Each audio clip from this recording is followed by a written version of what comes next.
For 5 years, I was the absent mom in my kids' eyes, though I fought every day to be their mother. The alarm buzzes at 5:30 a.m., and before the world stirs, I'm already making lunches, packing snacks, and checking homework. The quiet kitchen hums with the soft clatter of plates and the distant sound of the city waking up. Lily, my 12-year-old, shuffles into the room, sleepy-eyed but determined to get through another school day. Max, my 8-year-old, bounces between the fridge and the table, his energy a sharp contrast to my exhaustion. After drop-offs and a 12-hour stretch at the marketing firm, I'm back in our cramped apartment, crouched beside Lily's desk. She's frustrated with a math problem, and I'm struggling to focus. But I unzip her backpack, silently fixing the broken zipper.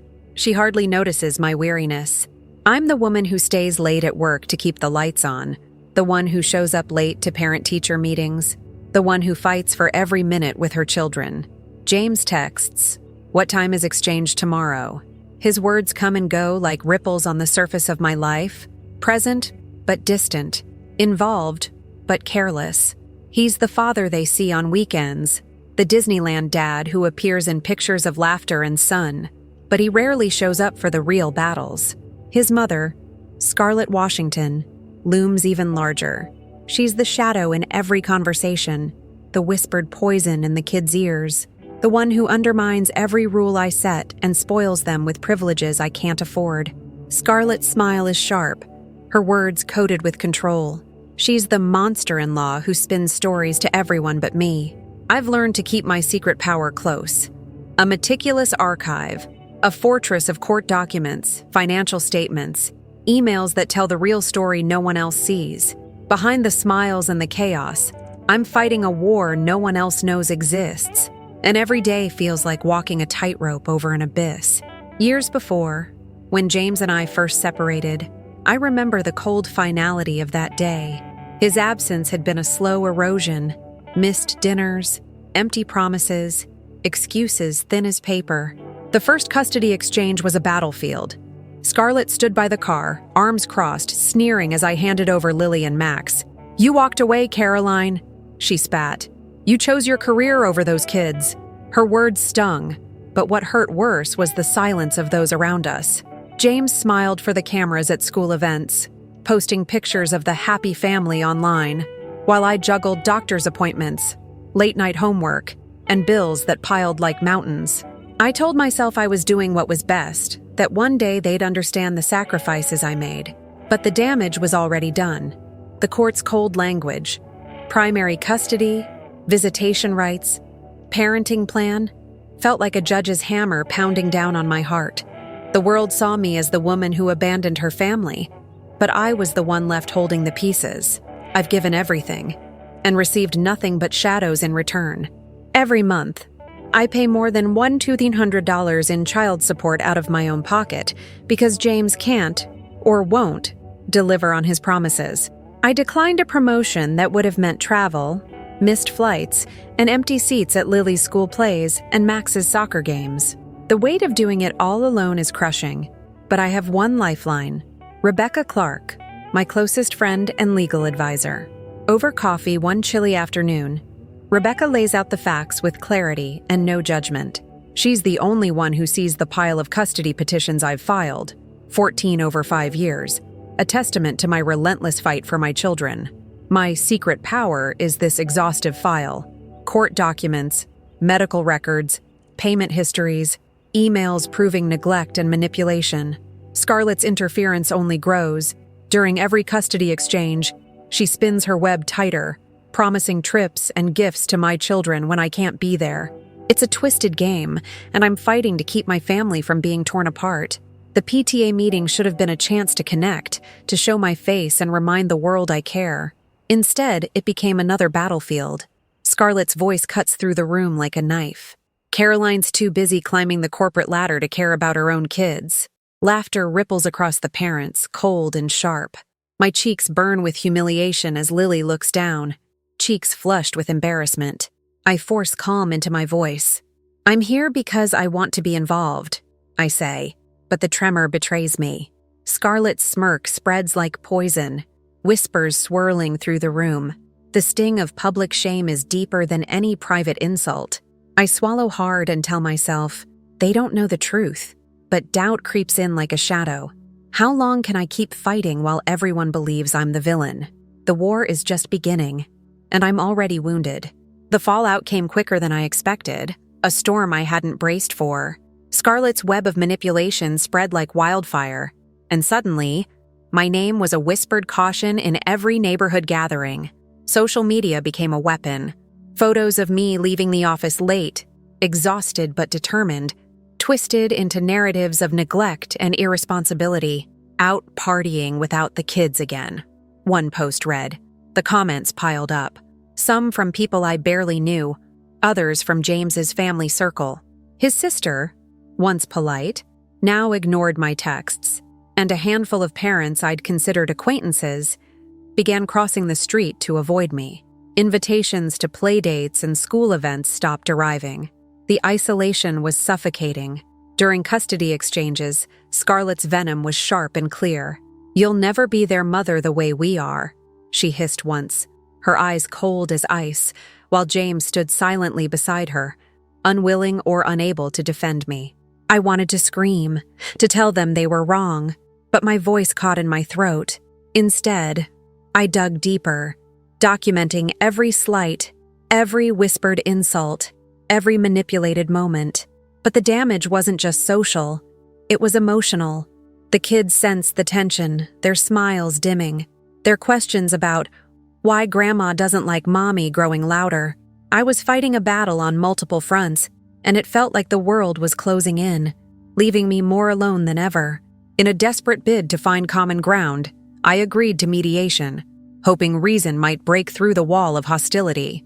I arrived armed with my secret power, folders of missed payments, screenshots of James's lavish vacations, and a detailed timeline of broken promises. The mediator listened, nodding politely as Scarlett interrupted, twisting my facts into accusations. "Caroline's controlling," she said, eyes flashing with false concern. "She just wants to isolate our family." The mediator's discomfort was palpable. When they finally spoke, their words cut deeper than any insult. "Sometimes children need stability, even if it's imperfect." That phrase echoed in my mind long after I left the room. It was clear the court's priority wasn't justice, but maintaining appearances.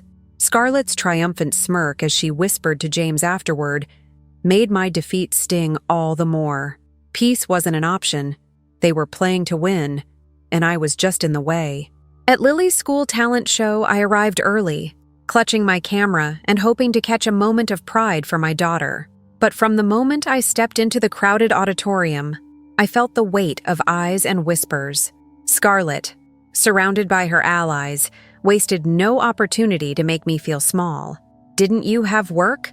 How nice you could make it this time," she said loudly, her voice dripping with mock sympathy. James's smirk beside her was a knife twisting in my gut. I tried to focus on Lily, but Scarlett's shadow followed us. Later, I overheard a parent repeating her poison-laced words about my selfishness and neglect. The humiliation didn't stop there. When I returned to the office, my boss pulled me aside, concern etched on his face. "Caroline, I'm worried your family situation is affecting your performance," he said softly. The implications were clear. My professional reputation was crumbling alongside my personal life. Watching Lily and Max retreat into themselves, their smiles forced and fragile, broke something inside me. I was losing ground everywhere, at school, at work, at home. In a last-ditch effort to salvage what was left, I reached out to Scarlett and James with a clear, calm proposal. A detailed custody schedule and support arrangement focused solely on the kids' stability. I pleaded, "We can make this work if we put the kids first." Silence greeted me at first, then Scarlett's icy voice cut through the line. "You want control, Caroline. You'll never have it." James stayed silent, his silence louder than any word. The refusal wasn't just rejection, it was a declaration of war. My heart clenched, but beneath the pain, a fierce resolve ignited. They had crossed a line, but I was still standing. Alone, exhausted and bruised, I was still fighting, not for myself, but for Lily and Max. And I knew, deep down, that this war was far from over. Nights stretched long, a ceaseless parade of shadows and questions. I lay awake in the dark, mind racing, heart heavy with doubt. The silence of the apartment was deafening, broken only by the occasional creak of Lily or Max stirring in their rooms. I reached out to family, searching for a thread of support, but each call ended in disappointment. Aunt Marianne, once a refuge, hesitated before saying she couldn't take sides, her voice distant, like a door closing softly but firmly. Cousins who had once been friendly now excused themselves with vague busyness or complicated family issues. It felt like the ground beneath me was crumbling, and I was falling through cracks I hadn't even noticed before. At work, whispers followed me like a persistent fog. Colleagues I'd laughed with over coffee now offered only tight smiles or avoided my gaze entirely. The office felt less like a sanctuary and more like a spotlighted stage where I was the villain in a play I never auditioned for. The gossip wasn't loud, but it was everywhere. A murmur in the break room, a glance that lingered too long, an invitation that never came. I kept my head down, burying myself in projects, but the isolation seeped into my bones. The legal fees drained what little savings I had left, and the weight of unpaid bills piled on the kitchen table. A cruel reminder that fighting this war came with a steep price no one else seemed willing to pay. The hardest part was watching Lily and Max's faces change. They no longer ran to me with open arms. Instead, their smiles were fragile, their questions loaded with confusion. Max asked why Grandma said I didn't want them, his voice barely above a whisper, eyes wide and searching. Lily's usual curiosity dimmed, replaced by a hesitant quiet that clung to her like a shadow. I tried to reassure them, to explain in words gentle enough for their young hearts but fierce enough to shield them from the poison swirling around us. Their innocence was breaking, and I felt helpless, caught in a web spun by others' lies. The loneliness was suffocating, but deep inside, a faint ember of resolve smoldered. I couldn't keep fighting the same way. I had to fight smarter, fiercer, differently. The weight of it all pressed down on me until I couldn't tell if I was holding myself up or barely hanging on. I questioned everything, my choices, my strength, even the truth I clung to. Was I really the villain they painted me to be? The thought twisted in my gut, but I pushed it away. No, I wasn't broken yet. I had to be better, not just for myself, but for Lily and Max. Somewhere in that crushing isolation, beneath the fatigue and the doubt, something shifted. The fight wasn't over. It was just beginning again. And this time, I would rise from the ashes of failure. The custody exchange was supposed to be routine, but that afternoon, as I waited by the curb, the sight that greeted me shattered something fragile inside. Lily and Max appeared from the car, disheveled, withdrawn, shadows of their usual selves.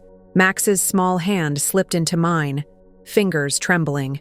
He looked up, eyes glassy with unshed tears, and whispered, "Mom, they say you don't want us." The words echoed in my chest like a blow I didn't see coming. Lily's face was streaked with tears, her usual spark dimmed to a distant flicker. I wanted to hold them, to shield them from the storm, but I felt powerless. The damage wasn't just emotional. It was a public wound inflicted by those who should have protected my children. Days later, scrolling through my phone, I stumbled on a cruel contradiction. James had posted photos of himself lounging poolside at some luxury resort, cocktails in hand, captioned with boastful freedom and ease. The man who claimed financial hardship was living a life that mocked every struggle I bore alone. The sting of betrayal was sharp and cold. Around the same time, Scarlett made a scene at a school event, accusing me publicly of neglect in front of teachers and parents. Her words were venomous, designed to humiliate, and they landed hard. The whispers following me long after I left the room. I felt the heat of shame rising. The humiliation was unbearable, like being stripped bare in front of a crowd that already judged me harshly. In that crucible of pain and disgrace, something inside me fractured and hardened all at once. My voice, long silenced by exhaustion and doubt, snapped taut in my mind. "They can't rewrite this story anymore," I told myself with fierce clarity. "I will show them who I really am." The mask of victimhood shattered, replaced by a cold, unyielding resolve. I was no longer just a woman overwhelmed by circumstance. I was a warrior mother, and this was my battlefield. The fight was no longer about survival. It was about reclaiming the truth, about standing tall when everyone else tried to push me down. Their lies would not define me. It was time to fight back with every ounce of strength I had left. The apartment was silent except for the occasional hum of the city beyond my window. Surrounded by piles of court documents, emails, and payment records, I sat alone, the weight of years pressing down like a storm cloud refusing to break. Each paper was a reminder of sacrifice, missed birthdays, late-night calls, endless court battles fought with nothing but hope and stubbornness. The pain of betrayal and isolation was raw, but beneath it simmered a growing fire. I reread every email from Scarlett, every twisted accusation, every manipulated narrative laid bare. The years of fighting blind, of reacting to attacks, came into sharp focus. I realized I had been playing defense while they set the rules of engagement. Anger surged up from the depths, hot and fierce, but it wasn't reckless anymore. It was tempered by clarity. "I've been fighting blind," I whispered to the quiet room. "Now, I fight smart." The exhaustion that had threatened to swallow me whole began to transform into something sharper, a weapon forged in pain and determination. I saw the pattern of manipulation for what it was, a calculated attempt to steal my truth, to sever the bond between me and my children. No longer would I let that happen. Never again, I vowed silently, feeling the steel of resolve harden inside my chest. The years of sacrifice had carved a warrior's edge, and I was ready to wield it. When I finally opened up to Rebecca Clark, it was like letting a breath I hadn't known I was holding escape in a flood of words. I shared my plan, raw and urgent, to build a fortress so solid that the lies could never penetrate it. Undeniable success and undeniable truth, I told her, voice steady with newfound purpose. Rebecca nodded, her calm pragmatism a lifeline. "We'll gather everything. Legal, financial, social proof. Make your life unassailable." Together, we mapped out the path forward. Court filings, public presence, custody enforcement strategies. Every detail mattered. Every document a weapon. Every move deliberate. I committed then, not just to surviving this battle, but to winning it. The first step was clear. An audit of every financial record, every interaction, every manipulation Scarlett had woven into the story of my life. I was shifting from reactive to proactive, from a mother battered by circumstance to a strategist commanding the fight. The loneliness remained, but it was no longer a burden. It was the silent battlefield where I would build my victory. For Lily, for Max, for the truth no one else could see, I would rise, unbroken and unyielding. The war was far from over, but now I was ready. I sat at the kitchen table, the soft glow of my laptop casting shadows over the scattered school reports, bank statements, and custody petitions I'd painstakingly gathered. Each document was a thread in a web I was finally learning to weave into a weapon. James's reliance on me was more obvious than I'd realized. He depended on my credit cards for last-minute school supplies, my name for permission slips, and, most damningly, my steady paycheck to cover expenses he refused to shoulder. Scarlett's power was subtler but no less significant. A fragile empire built on whispers, community gossip, and loyalty to her son. She thrived on control, but that control was only as strong as the secrets she kept hidden. I had those secrets now. Meeting Rebecca had been a turning point. She didn't just listen. She strategized. How to leverage James's chronic arrears. How to choke off Scarlett's unmonitored access to the kids. How to introduce evidence that would finally pierce through the court's superficial veneer of stability. "You're not just fighting a custody battle," Rebecca said quietly. "You're rewriting the narrative they've spun for years." Her words settled over me like armor. I began compiling everything. Photos of Max with untreated scrapes after visits, text messages where James promised support and never delivered, school emails flagging Lily's frequent absences that coincided with time spent at her father's. I wasn't just a mother anymore. I was a force of precision and purpose. Every night, I reviewed the layers of evidence, imagining how each piece would land in court. I mapped out vulnerabilities. James's financial laziness, Scarlett's dependency on public opinion, their thinly veiled desperation to maintain a facade. I saw how intertwined their weaknesses were, how much they silently leaned on my endurance. The realization struck hard. Without me, their world would unravel faster than they suspected. I was the axis, the unspoken constant they tried to undermine. Knowing this, I felt a fierce clarity settle in my bones. This was no longer a fight to survive. It was a fight to dominate with truth. For the first time in years, I wasn't just reacting. I was planning my attack. In the quiet moments between chaos, I felt a flicker of hope. They thought they had me cornered, but they were blind to the careful web I was spinning. The court might have been blind to the truth, but I was ready to blind them in return. The truth wasn't just facts on paper anymore. It was a weapon to reclaim my children's lives, and I would wield it with everything I had. Over the next few weeks, my small apartment transformed into a fortress. I upgraded the kids' rooms with new locks on windows and doors, added extra lighting, and even installed a quiet security camera in the living room, not to spy, but to protect. Each change was a silent promise to Lily and Max. I'm making this place a sanctuary, no matter what storms rage outside. I secured every device tied to custody and finances. Passwords changed, two-factor authentication activated. No more breaches, no more surprises. The files on my laptop were organized into encrypted folders, labeled with dates and court references, ready to be weaponized when the time came. But outside, I kept my mask perfectly in place. At school events, I smiled and laughed, answering questions with practiced calm. No one saw the nights I spent rehearsing testimony in front of my bedroom mirror, voice taut, eyes dry but burning with resolve. I attended parent-teacher conferences with grace, hiding the exhaustion that threatened to crush me. Scarlett's smug presence at every function was a constant, but she had no idea the storm gathering just beneath my composed surface. Her poison words bounced harmlessly off my newly fortified armor. Every day, I kept a tight grip on the fragile normalcy I was building for my children. Max's innocent chatter about his latest drawing, Lily's whispered secrets during bedtime. These moments were my fuel. I couldn't let them see the cracks in my armor. They needed me whole, even when I was breaking inside. I was planting seeds of strength in silence, preparing for the moment when everything would change, and change was coming. Then, on a quiet afternoon, everything shifted in an instant.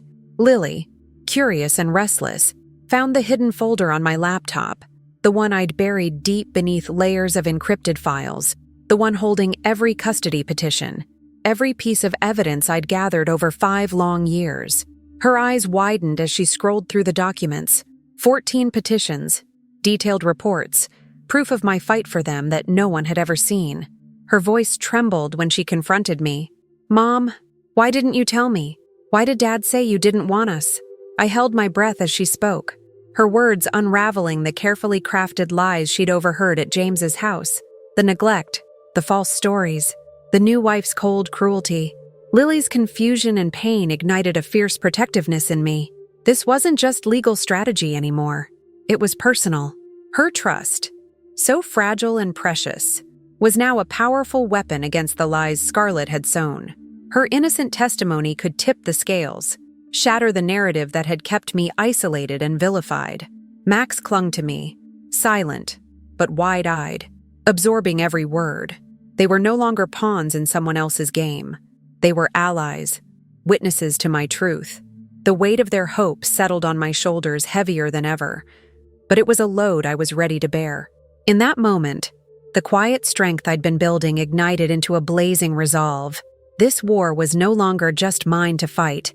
It was ours. The very next day, I filed the motion to modify custody, my hands steady despite the adrenaline pulsing through me. The new evidence was laid bare. Lily's eyewitness account, the school counselor's notes, the pediatrician's concerns, all corroborating a pattern of neglect during visits to James's home. I sent letters to the school and doctor, requesting official statements to back the motion, tightening the noose around James and Scarlett's thin alibi. Child support enforcement was immediate. I demanded payment on arrears, blocking James from charging anything outside court-approved expenses. Scarlett and James scrambled to respond, their usual confidence faltering under the weight of facts. They tried to spin excuses, distractions, and denials, but the cracks were visible. They couldn't figure out how I'd assembled this sudden arsenal or trace the quiet work behind the scenes. I watched from the sidelines, heart pounding as their facade began to fracture. For the first time in years, I wasn't just defending, I was advancing. The power balance was shifting, subtly but unmistakably. At school, I noticed a new warmth from teachers and counselors, a cautious respect that had never been there before. The kids seemed lighter too, as if they sensed the change, even if they couldn't name it. Scarlett's smugness grew nervous, her sharp words fewer and less pointed. James's silence was louder than ever. I didn't celebrate. There was too much at stake. But inside, a fierce satisfaction burned. This was just phase 1 of the fight, and I was ready for the next move. The war was far from over, but now I was no longer alone in the arena. The auditorium buzzed with the ambient noise of parents and teachers settling in for the annual school fundraiser, a scene I had attended countless times, always watching from the sidelines, always careful to stay under the radar. But today was different. Today, I stepped into the light with a purpose sharp as a blade. Scarlett was there, radiant in her usual calculated charm, surrounded by her loyal circle. Her eyes flicked toward me as I approached, a flicker of recognition twisting her smile into something brittle. I felt the weight of every sleepless night, every court filing, every whispered lie that had been hurled at me. And yet, I held my head high, my grip firm on the folder I carried, thick with custody petitions, payment records, and every shred of evidence that told my side of the story. When the murmurs quieted, I cleared my throat and spoke, projecting calm and conviction. "For 5 years I fought silently while you spread lies," I said, voice steady. "But the truth is here." I lifted the folder for all to see, the crisp white pages a stark contrast to the shadows they'd tried to cast over me. Scarlett's shock was palpable. Her carefully cultivated mask faltered in front of the gathered crowd. The whispers turned to stunned silence as eyes shifted between us, absorbing the weight of my words. "My children deserve honesty and stability," I continued, voice unwavering. "I will protect them at every turn." The room held its breath, and in that moment, the balance of power shifted. I wasn't the woman isolated in whispered rumors anymore. I was the mother who refused to be erased. That was my champagne moment, the spark that ignited a new chapter. Scarlett's reign was breaking, and I was standing, unbroken, at the center of it all. As I walked away from that confrontation, the air around me hummed with a new energy, one born of truth finally unleashed.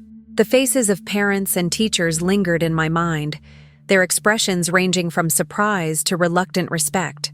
I caught Lily's proud smile from the back of the room, and Max's small hand slipped into mine, steadying me more than I realized.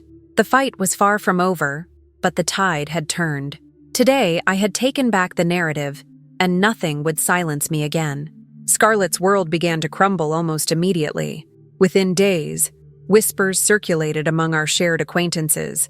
Questions, doubts, and thinly veiled accusations no longer aimed at me but at her. The friends who once smiled knowingly at her side now kept their distance, their loyalty fraying under the weight of revealed truths. When James finally reached out, it was with panic, disguised as apology. His messages flooded my phone, half-hearted promises, frantic explanations, excuses that rang hollow. But I wasn't swayed. I had heard those words before, empty and rehearsed. The social media storm that followed was brutal and unrelenting. Posts and comments questioned Scarlett's motives, her role in the children's distress, and James's chronic absence as a father. The carefully maintained illusion of the perfect family shattered in pixelated fragments across screens. Scarlett's attempts to spin the narrative, careful, calculated posts and sympathetic statements, fell flat against the tide of public scrutiny. Her influence waned, leaving her isolated and cornered. I watched the collapse with a cautious satisfaction, knowing each fracture was a step toward safety for my children. Through it all, I tightened my boundaries like armor. No longer would I allow their manipulations to seep into our lives unchecked. I monitored every interaction, every message, every visit. My resolve was ironclad, fueled by the knowledge that the cost of truth was often isolation, but it was a price I was willing to pay. Scarlett's empire was crumbling, piece by piece, and I was the force behind its undoing.